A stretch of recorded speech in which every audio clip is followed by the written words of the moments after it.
ஏடும் எழுத்தும் படிக்கவில்லை, என்ன எனக்கே பிடிக்கவில்லை. அழகா படிச்சவ சம்சாரம், அதுதான் இப்போ விவகாரம்.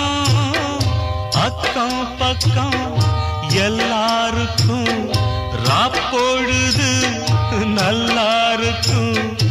இப்போ இந்த ராவும் எனக்கு பகலா சுடுதே.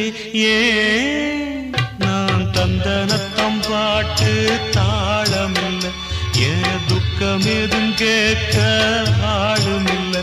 நல்ல வைரக்கல்லு பக்கத்தில உப்பத்தான் சேர்த்து வச்சதங்க சாமி செஞ்ச தப்புத்தான். நான் உப்புத்தான், நான் தந்தனத்தாம் பாட்டு தாளமில்லை, ஏன் துக்கம் எதும் கேட்க ஆளுமில்லை.